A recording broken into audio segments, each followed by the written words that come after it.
பரிசுத்த நாமம் மகிமைப்படுவதாக. ஆண்டவராகிய இயேசு கிறிஸ்துவின் நாமத்தினாலே உங்கள் யாவரையும் வாழ்த்தி வரவேற்கிறேன். வந்திருக்கிற ஒவ்வொருத்தரையும் கர்த்தர் தாமே நாம் ஆசீர்வதிப்பாராக. அல்லேலூயா, ஆமென், ஸ்தோத்திரம். இந்த நாளிலும் கூட நாம் ஒரு சில காரியங்களை நாம் தியானிக்கும்படிக்கு ஏசப்பா நமக்கு பரிசுத்த ஆவியானவர் உதவி செய்வார், துணை செய்வாராக.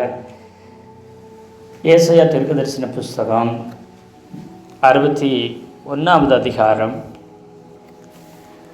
3வது வசனத்தை நாம் வாசிக்கப்போம். சீயோனிலே துயரப்பட்டவர்களை சீர்படுத்தவும் சாம்பலுக்கு பதிலாக சிங்காரத்தையும் துயரத்துக்கு பதிலாக ஆனந்த தைலத்தையும் ஒடுங்கின ஆவிக்கு பதிலாக புதியின் உடையையும் கொடுக்கவும் அவர் என்னை அனுப்பினார். அவர்கள் கர்த்தர் தம்முடைய மகிமைக்கென்று நாட்டின நீதியின் விருட்சங்கள் எண்ணப்படுவார்கள். ஆமென், ஆமென். இந்த வசனத்தில் சொல்லப்பட்ட காரியங்களை நாம் தியானிக்க போகிறோம். இது இயேசுநாதரை குறித்து சொல்லப்பட்டிருக்கிற தீர்க்க தரிசன வார்த்தையாய் இருந்தாலும் இந்த நாளிலும் கூட இப்படிப்பட்ட நிலைமையில் இருந்த ஒரு தேவ மனிதனையும் தேவ ஜனங்களையும் குறித்து நம்ம பார்க்க இந்த நாளில் தேவன் உதவி செய்வார். பிரசங்கத்துக்கு தலைப்பர் சாம்பலுக்கு பதிலாக சிங்காரம் அப்படிங்கிற தலைப்பில் நாம் கர்த்தருடைய வார்த்தை தியானிக்க போகிறோம். எஸ்தர் புஸ்தகத்தில் நாம் முர்தகாய் என்கிற தேவ மனிதனை குறித்து இந்த நாளிலும் கூட நாம் என்ன செய்ய போகிறோம்னா தியானிக்க போகிறோம். சாம்பலில் இருந்த முர்தகாயை கர்த்தர் எப்படி சிங்காரமாக மாற்றினார் என்பதை குறித்து இந்த நாளிலும் கூட தியானிக்க போகிறோம். கர்த்தர் ஆச்சரிய விதமாய் முர்தகாயை உயர்த்தினதையும் இஸ்ரவேல் ஜனங்களை தப்புவித்ததையும் அதற்கு முர்தகாயின் ஆலோசனைப்படி எஸ்தரை கர்த்தர் நடத்தின விதத்தையும் குறித்து நாம் பார்க்க ஏசப்பா நமக்கு உதவி செய்வாராக. கர்த்தருக்கு ஸ்தோத்திரம். எஸ்தர் சரித்திர புஸ்தகம் 2வது அதிகாரம் 5வது வசனத்தை ஒரு வாசிக்கலாம். எஸ்தர் 2:5. அப்பொழுது சூசன் அரமனையிலே பென்யமீன் ஆகிய கீசின் குமாரன் சிமேயினுடைய மகனாகிய யாவீரின் குமாரன் முர்தகாய் என்னும் பேருள்ள ஒரு யூதன் இருந்தான். இங்கோ நீங்க நல்லா கவனிச்சு பாருங்க. இது அகாஸ்வேரு ராஜா காலத்தில் மேதிய பெர்சிய சாம்ராஜ்யம் ஆட்சி செய்து கொண்டு இருக்கும் பொழுது இந்த சம்பவங்கள் நடக்குது. பாபிலோன் ராஜா மூலம் அடிமையாக சிறையாக கொண்டு போகப்பட்டவர்கள் பல நாடுகளில் சிதறடிக்கப்பட்டு இருக்கிறாங்க, தங்க வைக்கப்பட்டு குடியமர்த்தப்பட்டு இருக்கிறாங்க. அப்புறம் பாபிலோன் சாம்ராஜ்யம் விழுந்து விட்டதுக்கப்புறம் மேதிய பெர்சிய சாம்ராஜ்யம் வருது. அதில் கோரேசன் ராஜா, இப்படி பல விதமான ராஜாக்கள், தரியு ராஜா, அர்த்தசஷ்டா, அகாஸ்வேரு, இப்படி நிறைய ராஜாக்கள் என்ன செய்கிறாங்க, வருகிறாங்க. அப்போது இந்த மேதிய பெர்சிய சாம்ராஜ்ய காலத்தில் அகாஸ்வேரு ராஜா என்பவர் ஆட்சி செய்து கொண்டிருக்கிறார் 127 நாடுகளை. அக்காலத்திலே அங்கு என்ன செய்யப்பட்டிருக்கிறாங்க பார்த்தீங்கன்னா, இவங்க எப்போ வந்தாங்க, இந்த முர்தகாய் எப்போ கொண்டு வரப்பட்டார்னா 6வது வசனத்தில் அவன் பாபிலோன் ராஜாவாகிய நேபுகாத்நேச்சார் யூதாவின் ராஜாவாகிய எகோனியாவை பிடித்து கொண்டு போகிற போது அவனோடு கூட எருசலேமிலிருந்து பிடித்து கொண்டு போகப்பட்டவர்களில் ஒருவனாய் இருந்தான். யாரு அப்படின்னா இந்த முர்தகாய் என்பவர். எகோனியான்னா நமக்கு புரியல. எகோனியாங்கிற மறுபேரு அந்த ராஜாவுக்கு, யூத ராஜாவுக்கு. யோயாக்கீம் ராஜா காலத்தில் இவங்க சிறையாக கொண்டு போகப்பட்டவர்கள். யாரு? அதில் வந்தவர் தான் முர்தகாய். முர்தகாய் என்று சொன்ன சின்னவன் அல்லது சிறியவன் அர்த்தம். பாருங்க, 2 நாளாகம புஸ்தகம் 36வது அதிகாரம் 5-6 வசனத்தில் இந்த சம்பவம் சொல்லப்பட்டிருக்குது. 2 நாளாகமம் 36 5-6 வசனம். யோயாக்கீம் ராஜாவாகிற போது 25 வயதாயிருந்து 11 வருஷம் எருசலேமில் அரசாண்டு தன் தேவனாகிய கர்த்தருடைய பார்வைக்கு பொல்லாப்பானதை செய்தான். அவனுக்கு விரோதமாக பாபிலோன் ராஜாவாகிய நேபுகாத்நேச்சார் வந்து அவனை பாபிலோனுக்கு கொண்டு போக 2 வெண்கல சங்கிலிகளால் அவனை கட்டினான். அதோடு கூட என்ன செய்கிறான், அநேகரை சிறைபிடித்து கொண்டு என்ன செய்கிறான், அவன் கொண்டு போகிறான். அப்படி போனவர்களில் ஒருவன்தான் இந்த மொர்தகாய். அல்லேலூயா. ஆமாம், கர்த்தருக்கு ஸ்தோத்திரம். அது மாத்திரமல்ல, இதே சம்பவத்தை எரேமியா 32வது அதிகாரம் 24வது வசனத்திலையும் பார்த்தீங்கன்னா அது சொல்லப்பட்டிருக்கும். இதோ கொத்தளங்கள் வாசிங்க. இதோ கொத்தளங்கள் போடப்பட்டு இருக்கிறது, நகரத்தை பிடிக்க வருகிறார்கள். பட்டயத்தின் நிமித்தமும் பஞ்சத்தின் நிமித்தமும் கொள்ளை நோய் நிமித்தமும் இந்த நகரம் அதற்கு விரோதமாய் யுத்தம் பண்ணுகிற கல்தேயர் கையிலே கொடுக்கப்படுகிறது. நீ சொன்னபடி சம்பவிக்கிறது. இதோ நீ அதை பார்க்கிறாய். கர்த்தராகிய ஆண்டவர் நகரத்தின் கல்தேயர் கையிலே கொடுக்கப்படுகிறதா இருந்தும் தேவரீர் என்னை நோக்கி நீர் உனக்கு ஒரு நிலத்தை. இங்கே யூதா பிடிக்கப்படுறது, கொத்தளங்கள் போடப்பட்டிருக்குது, நகரத்தை பிடிக்க வருகிறார்கள். பட்டயங்கள் நிமித்தம் பஞ்சகத்து நிமித்தம் கொள்ளை நோய் நிமித்தம் இந்த நகரம் அதற்கு விரோதமாக யுத்தம் பண்ணுகிற கல்தேயரின் கையிலே கொடுக்கப்படுகிறது என்று சொல்லி இங்கே சொல்லப்படுது. அல்லேலூயா சொல்லுங்களேன். ஆமாம், அவர் சொன்ன எரேமியா தீர்க்கதரிசி மூலம் சொன்ன அந்த தீர்க்க தரிசனம் அப்படியே என்ன செய்து நிறைவேறி, இந்த தீர்க்க தரிசனம் நிறைவேறி அவர்கள் பிடித்து கொள்ளப்பட்டு என்ன செய்கிறாங்க, அவங்க கொண்டு போகப்படுகிறார்கள். கர்த்தருக்கு ஸ்தோத்திரம். அப்போது இந்த காலத்தில், எரேமியா காலத்தில், யோயாக்கீம்ங்கிற ராஜா காலத்தில் யூதேயாவில் யூதனாய் இருந்த இந்த மொர்தகாய் என்ன செய்தான், பிடித்து வரப்பட்டார். அவர் மாத்திரம் இல்லை, அவருடைய சித்தப்பா எல்லாரும் என்ன செஞ்சாங்க, சிறையிருப்பில் பிடித்து வரப்பட்டார்கள். அல்லேலூயா. அப்படி பிடித்து வரப்பட்டு தான் இவர்கள் இங்கே அடிமைகளாக இங்கே புற தேசத்தில் இங்கே இருந்து வாழ்ந்து வந்தாங்க. அவர் தன்னுடைய சித்தப்பாவுடைய சுத்திரம் சிறிய தகப்பன் குமாரத்தி, அது சித்தப்பாவுடைய மகளை தான் என்ன செய்தார், தன்னுடைய சொந்த தங்கச்சியை வளர்த்தார். 7வது வசனத்தில் பார்த்தீங்கன்னா, அவன் தன் சிறிய தகப்பன சித்தப்பாவுடைய மகள் எஸ்தர் என்னும் அக்சாலை வளர்த்தான். அவளுக்கு தாய் தகப்பன் மாதிரி இல்லை, தாயும் இல்லை தகப்பனும் இல்லை, இருவரும் என்ன செஞ்சுருக்கிறாங்க, ஆமாம் இறந்துருக்கலாம். அதனால தான் தாய் தகப்பன் இல்லை. அவர் என்ன செய்தாங்க, இவர் வளர்த்து கொண்டு வந்தார். அவள் தகப்பனும் அவள் தாயும் மரணம் அடைந்த போது மொர்தகாய் அவளை தன் குமாரத்தியாக எடுத்துக்கொண்டார். அந்த வசனத்திற்கு அப்போது தாய் தகப்பன் இறந்தப்போ, சித்தப்பாவும் சித்தியும் இறந்தப்போ, சகோதரியாகிய தங்கச்சியாக இருக்கிற எஸ்தரை என்ன தன்னுடைய பிள்ளையாக எடுத்து என்ன செய்கிறார், அவர் எடுத்து பாதுகாத்து வளர்த்து வந்து கொண்டிருந்தார். அல்லேலூயா சொல்லுங்களேன். ஆமாம், கர்த்தருக்கு ஸ்தோத்திரம். அப்போது கவனித்து பாருங்கள். அப்போ இவங்க எகோனியா காலத்தில் இவங்க சித்தப்பா சித்தியும் வந்திருக்கிறாங்க, சிறைபிடிக்கப்பட்டு வந்து இங்கே என்ன செய்யப்படுறாங்க.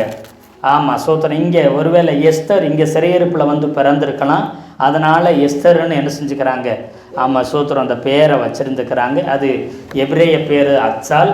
இது மற்ற பாபிலோனிய மற்ற தேசத்தினுடைய மொழியில் உள்ள பேர் தான் எஸ்தர். இந்த பேரில் தான் அவருக்கு வச்சுருக்க. எஸ்தர்னா நட்சத்திரம்னு சொல்கிறாங்க.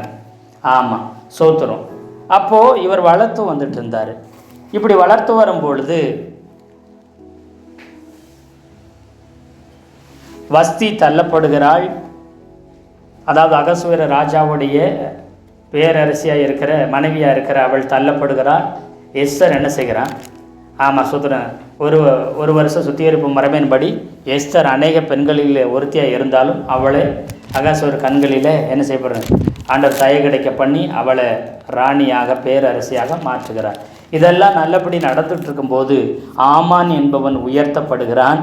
ஆமான் என்பவன் உயர்த்தப்பட்டு அவன் இஸ்ரவேல் ஜனங்களுக்கு எதிரான அமலேக்கிய தேசத்தை சார்ந்தவன்.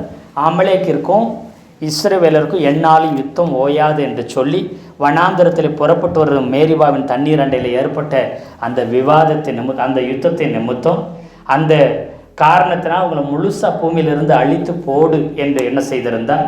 கர்த்தர் சொல்லியிருந்தார். அல்லேலூயா சொல்லுங்களேன். அல்லேலூயா. ஆமாம், அதில் மீதி தப்பி வந்தவன் தான் இந்த ஆமான் என்பவன். அவன் இஸ்ரவேல் ஜனங்கள் மேலே யூத ஜனங்களை முற்றிலும் அழிக்கிறதுக்கு திட்டம் பண்ணுகிறான். அல்லேலூயா. அது வரைக்கும் இவர் பார்த்தீங்கன்னா மொர்தெகாயுடைய வாழ்க்கை, அவருடைய ஆரம்பம் இங்கே மேதிய பெர்சிய சாம்ராஜ்யத்தின் கீழே இங்கே வாழ்ந்து பாபில் சூசானில் அவங்க வாழ்ந்துகிட்டு இருந்த நிலைமை, அவருடைய நிலைமை எப்படி இருந்துச்சுன்னா, அவர் வாசலில் இருக்கிற நிலைமை பாருங்கள். 3வது அதிகாரம் 2-3 வசனத்தை இங்கே வாசித்து பார்த்தீங்கன்னா உங்களுக்கு தெரியும். ஆகையால் ராஜாவின் அரண்மனையின் வாசலில் இருக்கிற ராஜாவின் ஊழியக்காரர் எல்லாரும் ஆமானை வணங்கி நமஸ்கரித்து வந்தார்கள். அவனுக்கு இப்படி செய்ய வேண்டும் என்று ராஜா கட்டளையிட்டிருந்தார். ஆனாலும் மொர்தெகாய் அவனை வணங்கவும் இல்லை, நமஸ்கரிக்கவும் இல்லை. யாரு? வாசலில் இருக்கிற ஊழியக்காரர்கள் இருக்குது. மறுபடியும் 3வது வசனம், அப்பொழுது ராஜாவின் அரண்மனை வாசல் இருக்கிற ராஜாவின் ஊழியக்காரர் மொர்தெகாயை பார்த்து, நீ ராஜாவின் கட்டளையை மீறுகிறது என்ன என்று சொல்லி கேட்குறாங்க. அப்போது அவர் பார்த்தீங்கன்னா அரண்மனை வாசல்லையும் அரண்மனை வாசல் முகப்புலையும் இருந்ததாகவே மொர்தெகாயை காமிக்கும். அவர் என்ன வேலை செய்து கொண்டிருந்தார், என்ன பணி செய்தார் என்று என்ன செய்யலை, அவன் தெளிவாக சொல்லப்படவில்லை. அல்லேலூயா. கவனித்து பாருங்கள். எங்கே பார்க்கும் பொழுதெல்லாம் அரண்மனை வாசல் தான் வரும் பாருங்கள். எஸ்தர் புஸ்தகத்தில் 5வது அதிகாரம் 9வது வசனம். அன்றைய தினமும் ஆமான் சந்தோஷம் மனமகிழ்ச்சியுமாய் புறப்பட்டான். ஆனாலும் ராஜாவின் அரண்மனை வாசலில் இருக்கிற மொர்தெகாய் தனக்கு முன் எழுந்திராமலும் அசையாமலும் இருக்கிறதை ஆமான் கண்டபோது அவன் மொர்தெகாய் மேலும் உக்கிரகம் நிறைந்தவனானான். இங்கே எப்பெல்லாம் மொர்தெகாயை காமிக்கிறாங்களோ, வேதம் எழுதுகிறது பரிசுத்தாவினர் காண்பிக்கும் பொழுது வேதத்தில் அரண்மனை வாசலில் அரண்மனை வாசலில் அரண்மனை வாசல் என்று சொல்லியே காண்பிக்கிறது. அப்படின்னா என்ன அர்த்தம்? அரண்மனை வாசல்களில் ஏதோ ஒரு வேலையை, ஏதோ ஒரு பணியை அவர் செய்து கொண்டு இருந்திருக்கலாம் என்று சொல்லப்படுகிறது. அல்லேலூயா. இல்லைன்னா ஒரு வேளை நுழைவு சீட்டு வாங்கி உள்ள அரண்மனைக்குள்ளே போகிறதுக்காக அரண்மனை வாசல்களை பிரவேசிக்கிற விட்ட அந்த எழுத்து வேலைகளை செஞ்சுருக்கலாம், மற்ற ஏதோ ஒரு வேலைகளை அவர் செய்திருக்கலாம். ஆனால் அரண்மனை வாசலில் அவர் இருப்பதாகவே வேதம் அங்கே சொல்லுது. அதே எஸ்தர் 6வது அதிகாரம் 2வது வசனத்தில் பார்த்தீங்கன்னா, அப்பொழுது வாசற்காவலரில் ராஜாவின் 2 பிரதானிகளாகிய பிக்தனாவும் தேரேசும் ராஜாவாகிய அகஸ்வருவின் மேல் கைபோட பார்த்த செய்தியை மொர்தெகாய் அறிவித்தான் என்று எழுதியிருக்கிறது. ராஜாவுடைய, அதாவது வாசற் காவலாளர்களாக இருந்தவர்கள் செய்யப்பட்ட ராஜாவுக்கு விரோதமாக துரோகம் செய்ய பார்த்தது மொர்தெகாய்க்கு தெரிஞ்சதுனால, அவன் அங்கு வேலை செய்துகிட்டு இருந்தனால, அவன் அங்கு பணி செய்தபடினால அங்கு நடந்த காரியங்கள் தெரிஞ்சது, ராஜாவுக்கு விரோதமான காரியம். உடனே எஸ்தர்ட்ட சொல்லி அதை என்ன செய்த அப்படி அறிவித்து ராஜாவை தப்புவிக்கும்படி உதவி செய்தார் என்று பார்க்கிறோம். அல்லேலூயா சொல்லுங்களேன். அல்லேலூயா. ஆமாம், கர்த்தருடைய நல்ல நாமம் மகிமைப்படுவதாக. 6வது அதிகாரம் 10வது வசனத்தை நீங்க பாருங்க. அப்பொழுது ராஜா ஆமானை நோக்கி, சீக்கிரமாய் நீ சொன்னபடியே வஸ்திரத்தையும் குதிரையையும் கொண்டு போய் ராஜ அரண்மனையின் வாசலில் உட்கார்ந்திருக்கிற யூதனாகிய மொர்தெகாய்க்கு அந்த பிரகாரம் செய், நீ சொன்ன எல்லாவற்றிலும் ஒன்றும் தவறாதபடி பார் என்றார். அல்லேலூயா சொல்லுங்களேன். ராஜா அரண்மனை வாசலில் அவன் உட்கார்ந்திருக்கிறான். இவன் உட்கார்ந்திருக்கிறான்னா அவன் எழுந்து நிற்க, சேவகர்கள் எப்பயுமே எழுந்து நிற்பாங்க. ஆனால் மொர்தெகாய் அரண்மனை வாசலில் என்ன செய்து கொண்டிருக்கிறார்? உட்கார்ந்து கொண்டிருக்கிறார். அப்போ இந்த வசனத்தின் அடிப்படை ஏதோ எழுத்து காரியங்களோ மற்ற ஏதோ காரியங்களை உட்கார்ந்து செய்கிற வேலையை மொர்தெகாய் செய்து கொண்டிருந்திருக்கிறார் அரண்மனை வாசலில். அப்போ ஒவ்வொரு நாளும் ஆமான் எப்பெல்லாம் வந்து போகிறாரோ அரண்மனைக்குள்ளே, அப்பெல்லாம் அவரை மண்டிட்டு முழங்கால் படிட்டு அவர் என்ன செய்வோங்க குப்புற அவரை வணங்கி என்ன செய்ய வேண்டும்? மண்டிட்டு கையை அவரை வணங்க வேண்டும். அவர் வரும்போதும் போகும்போதும் அப்படிப்பட்ட மரியாதை செலுத்த ராஜா கட்டளையிட்டு இருந்தார். ராஜாவுக்கு என்ன செய்தான்? வலது கையா 2வது ஸ்தானத்தில் இருந்தான். இவன் அரண்மனை வாசலில் முகப்பில் வேலை செய்கிறவன், அரண்மனைக்குள்ளே இல்லை, அரண்மனை வாசலில் இருந்து வேலை செய்கிறவனாய் இருந்தான். அவனுடைய நிலைமை, அவன் பேர் சின்னவன், மொர்தெகாய் சின்னவன், அவன் சிறியவன், அவனுடைய வேலையும் ரொம்ப சின்னது, ரொம்ப சிறிய நிலைமை. பெரிய ஸ்தானத்தில் பெரிய உயர் பதவிகளில் அவன் இல்லை. ஆனாலும் அவன் தன்னுடைய ஸ்தானத்தை தன்னுடைய நிலைமையை நினைத்து ஒரு நாளும் வருத்தப்படாதபடி தனக்கு கொடுக்கப்பட்ட பொறுப்புல ரொம்ப உண்மையாய் இருந்தார். அது மாத்திரமில்லை, அதற்கு எப்பயுமே கர்த்தருக்கு உண்மை உள்ளவராய் நன்றி உள்ளவராய் இருந்தார். எத்தனை பேர் ஆமென் சொல்றீங்க? எவ்வளோ பெரிய அதிகாரத்தில் உள்ளவர்களாக இருந்தாலும் மனிதர்களுக்கு முன்பதாக சூத்திரம் வளைந்து கொடுக்காதபடி தேவனுக்கு மாத்திரம் உண்மை உள்ளவராய் சூத்திரம் தேவன் பார்வையில் தேவன் சொன்ன சட்டத்திட்டங்களுக்கு கீழ்ப்படிந்தவராய் அவர் இருந்தார். எத்தனை பேர் ஆமென் சொல்றீங்க? காரியத்துக்காக தேவைக்காக மனிதர்களை வளைக்கும்படிக்கு தான் வளைந்து கொடுக்கிற அப்படி அல்ல, தேவனுக்கு உண்மையாய் தேவனுடைய பிரமாணங்களை கை கொள்கிற ஒரு நல்ல தேவ மனிதனாய் இருந்தார். புறதேசத்துக்கு கொண்டு போகப்பட்டிருந்தாலும் அடிமையாய் இருந்தாலும் எப்படி யோசேப்பு தலை சிறந்த தேவ மனிதராய் இருந்தாரோ அதே போல தானியேல் எப்படி தலை சிறந்த தேவ மனிதராய் இருந்தாரோ அதே போல சிறையிருப்பு நாட்களில் என்ன செய்த ஒரு தலை சிறந்த தேவ மனிதன் அடிச்சோன்னா அது மொர்தெகாய். எத்தனை பேர் ஆமென் சொல்றீங்க? தானியேலோ உயர் ஸ்தானத்தில் வைக்கப்பட்டிருந்தார். ஆனால் இந்த மொர்தெகாயோ என்ன செய்திருந்தார்? எஸ்ரா கூட ஒரு நல்ல உயர்ந்த ஸ்தானத்தில், நெகேமியா ஒரு உயர்ந்த ஸ்தானத்தில் அரண்மனைக்குள்ளாக இருந்து தேவன் ராஜாவுக்கு வேலைகள் செய்து கொண்டிருந்தாங்க. ஆனால் இந்த மொர்தெகாயோ அரண்மனை வாசலில் உட்கார்ந்திருந்து வேலை செய்து கொண்டிருந்தார். அப்போ அவருடைய நிலைமை, அவருடைய வேலை, அவருடைய சூழ்நிலை, அவருடைய அதிகாரம் மிகவும் சின்னதா எளிமையுமாய் இருந்தது. ஆனாலும் அவர் கர்த்தருக்கு கீழ்ப்படிந்து உண்மை உள்ளவராய் இருந்தார். எத்தனை பேர் ஆமென் சொல்றீங்க? அல்லேலூயா. இப்படி இருந்த பொழுது இவரை கொல்லுகிறது ஆமானுக்கு ஒரு பொருட்டே இல்லை. இவன் அற்பமானவன் அப்படின்னு நினைச்சான். யார் அற்பமா நினைச்சான்? மொர்தெகாய். இவெல்லாம் வாசல்ல வேலை செஞ்சுட்டு இருக்கிறவன், இவெல்லாம் எனக்கு ஒரு பொருட்டே இல்லை. ராஜாவுக்கு அடுத்து நான் தான், 127 நாட்டையும் ராஜாவுக்கு அடுத்து நான் தான். அப்படிப்பட்டாலும் போயும் இந்த வாசல்ல இருக்கிற உட்காந்து ஏதோ ஒரு சின்ன வேலை, எடுபடி வேலை, ஏதோ ஒரு வேலை செஞ்சுட்டு இருக்கிற இவனை போய் என் அதிகாரத்துக்கு, என் பெருமைக்கு, என் உயரத்துக்கு நான் கீழே இறங்கி வந்து இவனை கொள்றது ரொம்பவும் வெட்கமானது, கேவலமானது, அவமானமான காரியம். அதனால இவனை மட்டும் இல்லை, இவன் யூதன் என்று சொல்லி இருக்கிறதுனால இவன் ஜனங்களை எத்தனை லட்சம் பேர் இருக்காங்க, எத்தனை தேசத்தில் இருக்கிறாங்களோ அத்தனை பேரையும் கொன்று ஒழிக்கணும். அப்பத்தான் என்னுடைய அதிகாரத்துக்கு, என்னுடைய பேருக்கும் ஒரு மரியாதையை கொண்டு வர்றதா இருக்கும் அப்படின்னு அவன் திட்டமிட்டான். ஆமானுடைய பார்வையில் மொர்தெகாய் ஒரு தெள்ளு பூச்சியை விட அற்பமாய் இருந்தான். ஒரு அற்பமான ஜந்துவை போல பார்த்தான். அதனாலதான் முழு ஜனங்களை கொன்று ஒழிக்க பார்த்தான். எத்தனை பேர் ஆமென் சொல்றீங்க? ஆனா அந்த ஆமானுக்கு தெரியாது, இந்த வாசலில் உட்கார்ந்துக்கிட்டு வேலை பார்த்துட்டு இருக்கிற நான் நினைக்கிற இந்த அற்பமான மனுஷனுடைய அவன் வளர்த்த சகோதரி தான் 127 நாட்டுக்கும் மகா பெரிய பேரரசியா இருக்கிறாள் என்பது இந்த ஆமானுக்கு தெரியாது. எத்தனை பேர் ஆமென் சொல்றீங்க? அல்லேலூயா சொல்லுங்களேன். அற்பமா வாசல் உட்கார்ந்து இருக்கிறவனுடைய வளர்த்த பிள்ளையாய் பாவித்து வளர்த்தப்பட்ட சகோதரி அங்கு பேரரசியாய் இருக்கிறார் என்பதை அறியாமல் போனான். கர்த்தருக்கு ஸ்தோத்திரம். எத்தனை பேர் ஆமென் சொல்றீங்க? அல்லேலூயா. இன்னைக்கு ஒருவேளை நீங்க அற்பமாய் பார்க்கப்படலாம். உலக மனுஷர்களுக்கு முன்பதாக அதிகாரம், பணம், பொருள், வசதி போன்ற உங்க சூழ்நிலையை பார்த்தா நீங்க மிகவும் அற்பமானவர்களாய் காணப்படலாம். எல்லா மனிதருடைய பார்வையில் ஏளனமாய் பார்க்கலாம். ஆனால் கர்த்தர் சொல்லுகிறார், எனது மனவாட்டி நீ, என்னுடைய பிள்ளை நீ. எத்தனை பேர் ஆமென் சொல்றீங்க? அல்லேலூயா சொல்லுங்களேன். அல்லேலூயா சொல்லுங்களேன்.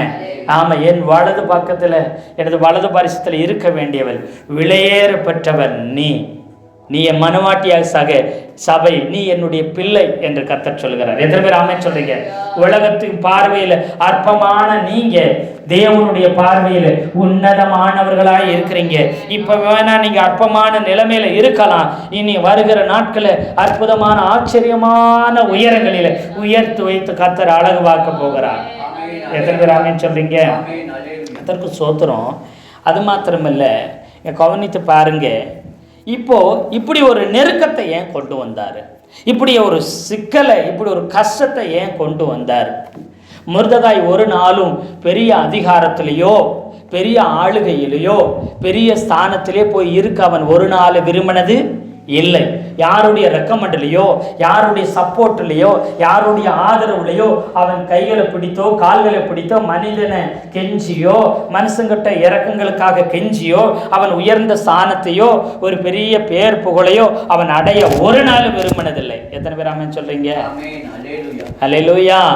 யாருடைய ரெக்கமெண்டும் தேவையில்லை, யாருடைய தயவும் எனக்கு தேவையே இல்லை. கர்த்தரே என்னை என்ன செய்யணும்? என் உயர்வுக்கு, என் மேன்மைக்கு, என் கணத்துக்கு எல்லாருமே யார் தான் பொறுப்பாக இருக்கணும்? ஆமாம். சொல்லும் பொழுது ஆபிரகாம் சொல்றாரு,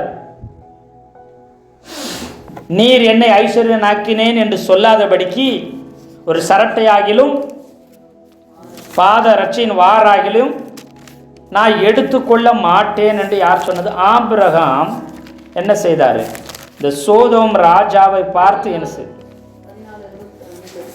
14ஆம் அதிகாரம் 22ஆம் வசனத்தில் அதற்கு ஆபிராம் சோதோமின் ராஜாவை பார்த்து நீ சொல்லாதபடிக்கு நான் ஒரு சரட்டையாகிலும் பாதரட்சின் வாரையாகிலும் உனக்கு உண்டானவைகள் யாதொன்றையாகிலும் எடுத்துக்கொள்ளேன் என்று வானத்தையும் பூமியும் உடையவராகிய உன்னதமான தேவனாகிய கர்த்தருக்கு நேராக என் கையை விரிக்கிறேன், என் கையை உயர்த்துகிறேன் என்று சொல்லி அங்க என்ன சொல்றாருன்னு சொல்லுகிறார். ஒரு சரட்டை ஆகிலும் கொட்டாங்கச்சி சொல்லுவாங்க, தேங்காய் தொட்டின்னு சொல்லுவாங்க, அதை எங்கள் ஊர் பக்கத்தில் சரட்டைன்னு சொல்லுவாங்க. அப்போது ஒரு இது தேங்காய் தொட்டியை கூட என்ன செய்ய மாட்டேன், எடுக்க மாட்டேன். செருப்பு கிடையாது, செருப்பினுடைய வாறு கூட நான் எடுத்துக்கிற மாட்டேன். வானத்துக்கு நேரம் கையை உயர்த்துக்கிறேன். எத்தனை பேர் ஆமென் சொல்றீங்க? ஆமா, சோத்திரம். உங்களை உயர்ந்த அடைக்கலத்தில் வைப்பா. நீங்கள் அவரை அறிந்திருக்கிறபடியினால மனிதர்கள் அல்ல, தேவனே உங்களை உயர்ந்த அடைத்தல வைக்கும்படிக்கு தேவன் சித்தம் கொண்டிருக்கிறார். எத்தனை பேர் ஆமென் சொல்றீங்க? ஒரு மனிதன் உன்னை உயர்த்தினான், உன்னை ஐஸ்வர்யவன் ஆக்கினான், பெரிய ஆள் ஆக்கினான்னு சொல்லி பெருமை பாராட்டுவது கர்த்தருக்கு விருப்பம் அல்ல. அதனால தேவனே உங்களுக்கு உயர்ந்த அடைக்கலமாக இருக்கிறார். உயர்ந்த ஸ்தானங்களில் ஏறி இருக்கவும் குடியிருக்கவும் கர்த்தரே பண்ணுவார். எத்தனை பேர் ஆமென் சொல்றீங்க? அல்லேலூயா. பொண்ணு புடமிடப்படுகிறது சுத்த பொண்ணாய் பசும் பொண்ணாய் மாறுகிறதுக்கு மாத்திரமே தவிர அது அழிக்கப்படுகிறதுக்கு அல்ல. எத்தனை பேர் ஆமென் சொல்றீங்க? இப்ப மொர்தெகாய் உயரத்துக்கு வருகிறதுக்கு விரும்பவில்லை. அவன் மற்ற தயவுகளை எதிர்பார்க்கவில்லை. அவர் நினைத்திருந்தா எஸ்தரிடத்துல சொல்லி என்ன செஞ்சிருக்கலாம், நான் என்ன செய்கிறேன், எஸ்தர் வந்து சொல்லியிருக்கலாம், மொர்தெகாய் ஒரு நல்ல மனிதர், அவர் நல்ல உண்மையாக உழைப்பார், அவருக்கு அறிவு படிப்பு கல்வி ஞானம் அதிகமாக இருக்குது, என்ன திறமை ஞானமெல்லாம் அதிகமாக இருக்குது, நான் கேள்விப்பட்டிருக்கிறேன், அவரை எனக்கு என்ன செய்யுங்க, முக்கியமான அதிகாரிகளாக எனக்கு என்ன செய்யுங்க, நியமிங்க, என் கண்ட்ரோலில் இருக்கட்டும், இல்லை முக்கியமான பொறுப்பு அவருக்கு கொடுங்கன்னு சொல்லி எஸ்தர் சொல்லியிருக்கலாமா வேண்டாமா? சொல்லியிருந்த ராஜா கொடுத்துருப்பாரா கொடுத்துருக்க மாட்டாரா? அரண்மனை வாசல் இல்லை, அரண்மனைக்குள்ள மாத்திரம் இல்லை, உயர்ந்த ஸ்தானங்களில் வேலை செய்ய என்ன செஞ்சிருப்பாரு, வேலையை கொடுத்துருப்பாரு. ஆனால் அதை மொர்தெகாய் ஒரு நாளும் விரும்பவில்லை. மொர்தெகாய் எப்படிப்பட்டவர், தேவன் உயர்த்துகிற உயர்வை மாத்திரம்தான் அவர் ஏற்றுக்கொள்கிறவர் என்று எஸ்தருக்கும் தெரிந்திருந்தபடினால எஸ்தரும் அதற்கு ரெக்கமெண்ட் பண்ணி முயற்சி பண்ணி எப்படியாச்சும் மொர்தெகாய் மேலே கொண்டு வந்துடணும், அரண்மனைகளை கொண்டு வந்துடணும், உயர்ந்த அதிகாரத்தில் கொண்டு வந்துடணும். ஒரு நாளும் ஒருபோதும் அவளும் முயற்சி செய்யவில்லை. இதை யார் ஏற்றுக்கொள்ள மாட்டான்? மொர்தெகாய் ஏற்றுக்கொள்ள மாட்டான். அல்லேலூயா சொல்லுங்களேன். இதே வாய்ப்பு நமக்கு கிடைச்சிருந்தா நாம் என்ன செஞ்சிருப்போம்? என்ன செஞ்சிருப்போம்? வாசல்ல உட்காந்துட்டு இருப்போமா? வாசல்ல உட்காந்து வேலை பார்த்துட்டு நான் யார் தெரியுமா அப்படின்ட்டு இவர் ஏன் சொல்லலை தெரியுங்களா? எஸ்தர் ஏன் வெளியில் காண்பித்து கொள்ளலைன்னா அவர் சொல்லிட்டாரு, உன்னுடைய குலத்தையும் உன்னுடைய இனத்தையும் குறித்து ஒரு நாள் நீ என்ன செய்யாத, வெளியில் சொல்லக்கூடாது என்று சொல்லி யாருக்கு சொல்லியிருந்தார்னா, ஆமாம் எஸ்தர்கிட்ட அவர் சொல்லியிருந்தார். அதனால் நீ என்ன செய்யக்கூடாது, உன் குலத்தையும் உன்னுடைய காரியத்தையும் நீ ஒரு நாள் என்ன செய்யாத, சொல்லாத அப்படி சொல்லியிருந்தனால அந்த வார்த்தையின் படியே அவள் என்ன செய்யலாம், ஆமாம் சொல்லாமல் இருந்திருந்தா. தன்னுடைய உறவுக்காரன் என்று சொல்லி யாரையும் அறிமுகப்படுத்தி வைக்கலை. அப்படி இல்லைனாலும் மறைமுகமாக அவனுக்கு எந்த உயர்வுகளுக்கும் அவன் என்ன செய்யலை, ஆமாம் சோத்திரம் செய்யவில்லை. அதை ஒரு நாளும் மொர்தெகாய் எதிர்பார்க்கவே இல்லை. தனக்கான உயர்வுக்காக ஒரு நாளும் எஸ்தரிடம் போய் மொர்தெகாய் முறையிட்டதில்லை. ஆனால் தன்னுடைய ஜனத்துக்கு ஒரு அழிவு வரும் பொழுது, தன்னுடைய ஜனத்துக்கு ஒரு நாசமோசம் ஆமான் மூலம் வரும் பொழுது நீ என்ன செய்து ஆக வேண்டும், ராஜாவுக்கு முன்பாக போய் நீ முறையிட்டே ஆக வேண்டும் என்று சொல்லி தன் ஜனத்திற்காக தேவனுடைய நாமத்திற்காக விண்ணப்பம் பண்ணவும் மன்றாடவும் தேவனுடைய ஜனங்கள் காப்பாற்றப்படும்படிக்காக என்ன செய், நீ ராஜாவினிடத்துல போய் கேளு, இந்த காலத்தில் நீ மௌனமாக என்ன செய்யாத இராத என்று சொல்லி 2:20 தன்னுடைய எஸ்தர் மொர்தெகாய் தனக்கு கற்பித்திருந்தபடி தன் பூர்வ தரத்தையும் தன் பூர்வத்தாரையும் தரத்தையும் தன் குலத்தையும் தெரிவிக்காது இருந்தால், எஸ்தர் மொர்தெகாய் இடத்தில் வளரும்போது சொல் கேட்டது போலவே சொல் கேட்டு நடந்தாலாம். அவன் என்னெல்லாம் சொல்லுகிறானோ அதை மாத்திரம் என்ன செய்து கொண்டிருந்தான். அல்லேலூயா, அவள் செய்து கொண்டிருந்தாள். மொர்தெகாய் தனக்கு இஷ்டமானவைகளை ஏதோ ஒரு எஸ்தரிடத்தில் சொல்லுகிறதில்ல, தேவனுக்கு விருப்பமானது சித்தமானதை மாத்திரம்தான் என்ன செய்தான், அவன் ஆலோசனையாய் வழங்கி கொண்டு வந்தான். எத்தனை பேர் ஆமென் சொல்றீங்க? மொர்தெகாயினுடைய வழி நடத்துதல் தேவ ஆலோசனையும் தேவனுக்கேற்ற வழி நடத்தல் இல்லாமல் இருந்திருந்தா எஸ்தர் 127 நாட்டிற்கும் என்ன செஞ்சிருக்க முடியாது, பேர் அரசியாக மாறியிருக்க முடியாது. ஆக்சுவலி இந்த புஸ்தகத்துக்கு மொர்தெகாய் என்று தான் பேர் வைத்திருக்க வேணும். ஆனாலும் ஆவியானவர் எஸ்தர் என்று இதற்கு பெயரிட்டிருக்கிறார். எத்தனை பேர் ஆமென் சொல்றீங்க? அல்லேலூயா சொல்லுங்களேன், அல்லேலூயா சொல்லுங்களேன். கர்த்தருடைய நல்ல நாமம் மகிமைப்படுவதாக. அப்போ இந்த மொர்தெகாய் என்ன செய்யறான், ஜனங்கள் கொலை செய்யப்பட கடிதங்கள் அனுப்பப்பட்ட பொழுது இதை அறிந்திருந்து வாசலில் நீ உட்கார்ந்து கொண்டு வேலை செஞ்சுக்கிட்டு இருந்தவன் தன் உயர்வை ஒரு நாளும் எதிர்பார்க்கலை. அதற்காக யாரிடத்திலும் போய் ரெக்கமெண்டுக்காக கெஞ்சி நிற்காதவன் இப்பொழுது என்ன செய்கிறான்னா, தன் உயிர் போனாலும் பரவாயில்லை என்று சொல்லி அவன் சாம்பலில் உட்கார்கிறான். 4வது அதிகாரம் 1வது வசனத்தை வாசிங்க. நடந்த யாவற்றையும் மொர்தெகாய் அறிந்தபோது மொர்தெகாய் தன் வஸ்திரங்களை கிழித்து கொண்டான், ரெட்டை உடித்து கொண்டான், சாம்பலை போட்டு கொண்டான், நடுவே புறப்பட்டு போய் உயரமுள்ள மகா சத்தத்துடனே அலறிக்கொண்டு துயரம் உள்ள மகா சத்தத்தோட அலறிக்கொண்டு ராஜாவின் அரண்மனை வாசல் முகப்பு மட்டும் வந்தான். ரட்டுடுத்தினவனாய் ராஜாவின் அரண்மனை வாசலுக்கு பிரவேசிக்க ஒருவனுக்கும் உத்தரவு இல்லை. அவன் சாம்பலை போட்டு கொண்டான், வஸ்திரத்தை கிழித்தான், ரெட்டை உடுத்தினான். அவன் என்ன செய்யறான், துயரமுள்ள மகா சத்தத்தோட அலறி கொண்டிருந்தான். இன்றைக்கும் தனக்காக அல்ல, தன்னுடைய ஜனத்துக்காக, தேவனுடைய சபைக்காக, தேவனுடைய ராஜ்யம் கட்டி எழுப்பப்படும்படிக்காக, ஒருவேளை இந்த மொர்தெகாயை போல தன்னுடைய உயர்வு மேன்மை விரும்பாத நீங்கள், ஆமே ஸ்தோத்திரம், அநேகர் உங்கள் மூலம் உயர்த்தப்பட்டிருக்க அவர்கள் மூலம் எந்த தயவும் எதிர்பார்க்காத நீங்கள் இப்பொழுது தன்னுடைய ஜனத்துக்காக, தேவனுடைய திட்டத்திற்காக, தேவனுடைய தரிசனத்துக்காக, ஊழியத்திற்காக உங்களை நீங்கள் ரட்டுடித்து கொண்டு துயரத்துடைய சாம்பல்ல கிடந்து மகா துயரமாய் கர்த்தரை நோக்கி கூப்பிடுங்கன்னா கர்த்தர் சொல்கிறார், சாம்பலில் இருக்கிற உங்களுக்கு சிங்காரத்தை கர்த்தர் கொடுப்பார். ரட்டு உடித்து கொண்டவங்களுக்கு ரத்தாம்பர ராஜ வஸ்திரத்தை கர்த்தர் உடுத்து விப்பார். எத்தனை பேர் ஆமென் சொல்றீங்க? மகா துயரமாய் அலறி கொண்டிருக்கிற நீங்க ஆனந்த களிப்போடு கர்த்தரை ஆரவாரம் பண்ணும்படிக்கு கர்த்தர் செய்வார். எத்தனை பேர் ஆமென் சொல்றீங்க? அல்லேலூயா, அல்லேலூயா. சாம்பலில் இருக்கிற அவனை கர்த்தர் சிங்காரமாய் மாற்றி விட்டார்.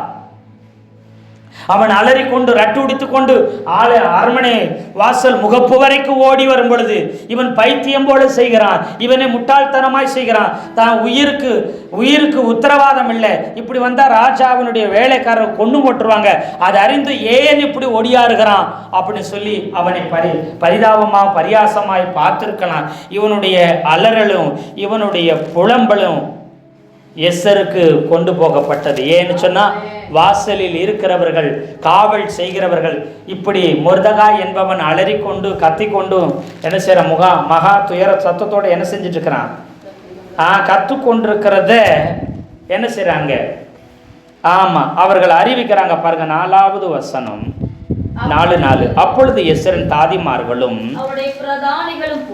அதை அவளுக்கு அறிவித்தார்கள். யாருக்கு?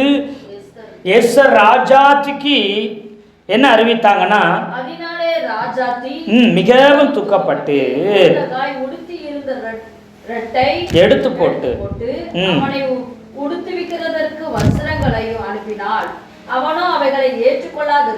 இப்போ இந்த காரியங்கள் இவன் துயரத்தோடு அலறும் பொழுது, கண்ணீர் வடிக்கும் போது, ரெட்டு உடுத்தும் போது, சாம்பலில் நகரத்தின் வீதிகளில் அரண்மனை வாசல் முகப்பு வரை ஓடி வந்து தன் துயர சத்தத்தோடு கதறும் பொழுது யாருக்கு அறிவிக்கப்படுகிறது?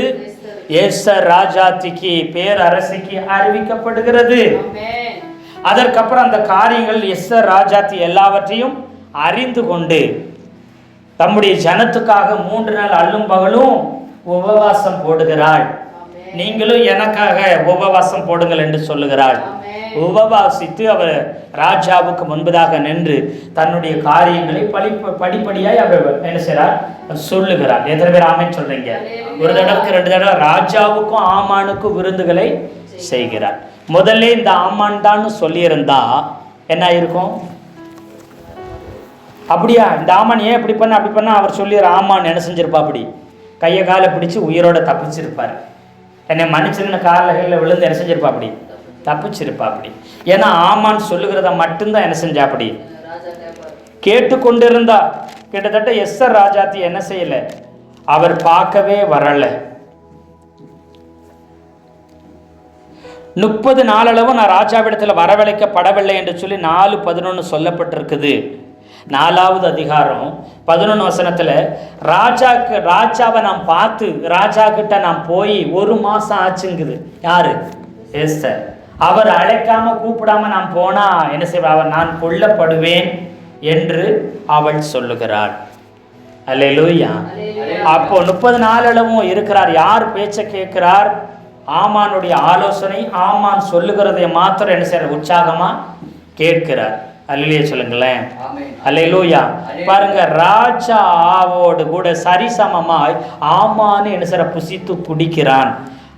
ராஜாவுக்கு நிகரா இருந்து அவன் புசிக்கிறான், குடிக்கிறான்னா ராஜா அவனை எவ்வளவாய் நம்பும்படிக்கு அவன் காரியங்களை செய்திருக்கிறான் பாருங்க.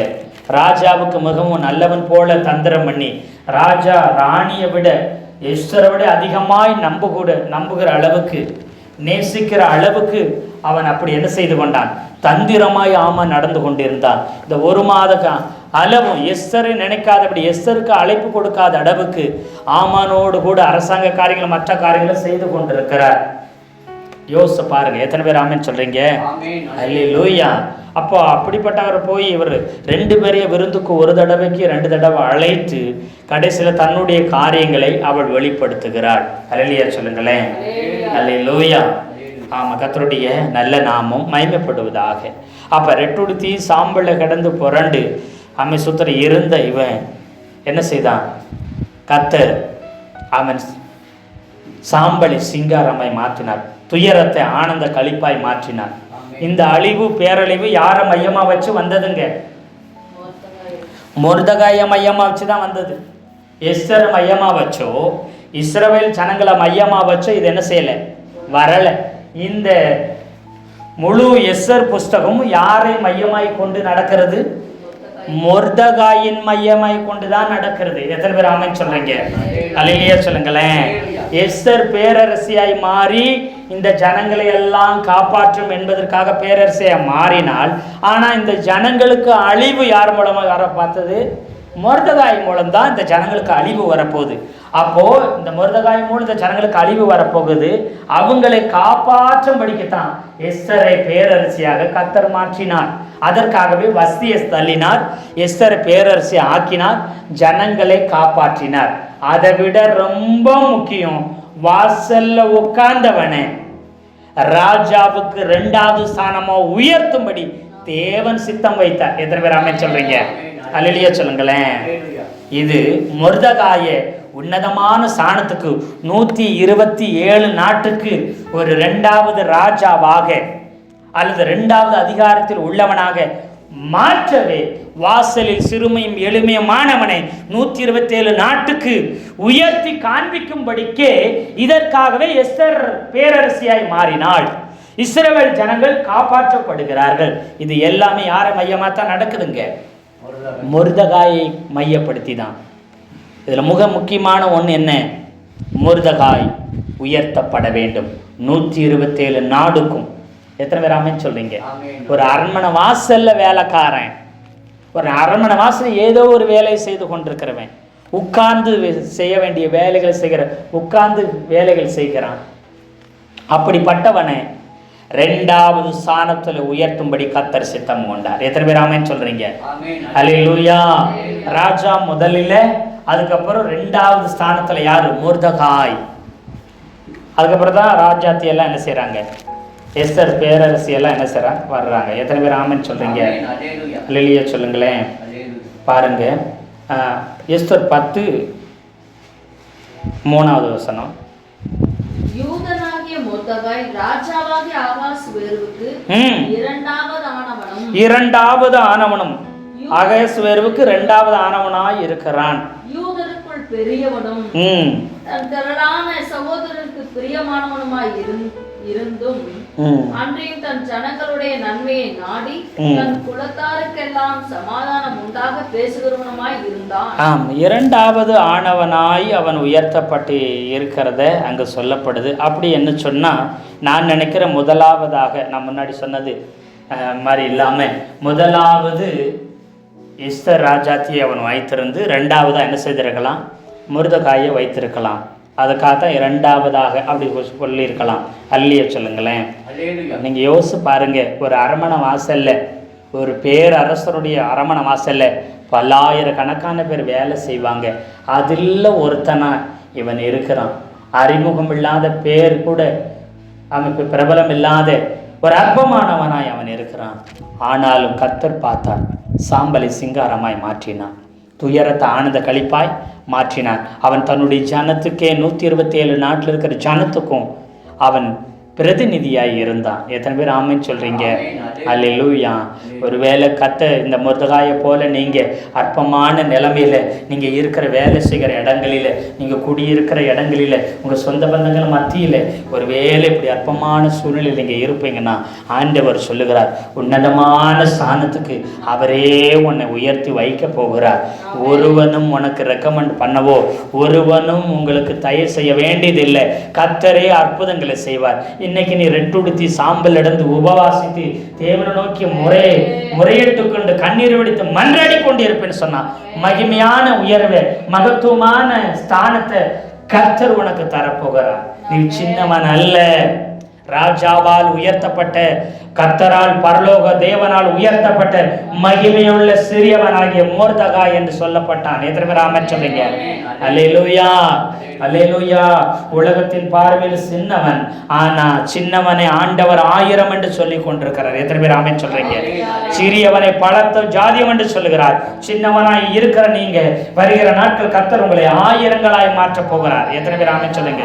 சிறியவன் என்று சொல்லப்படுகிற நீங்க உங்களை கர்த்தர் என்ன செய்வார்? பலத்த ஜாதியை மாற்றி உயர்த்தி ஆசீர்வதிக்க போகிறார். கர்த்தர் தாமே இந்த வார்த்தைகளை கொண்டு உங்களை ஆசீர்வதிப்பாராக. ஆமேன், ஆமேன்.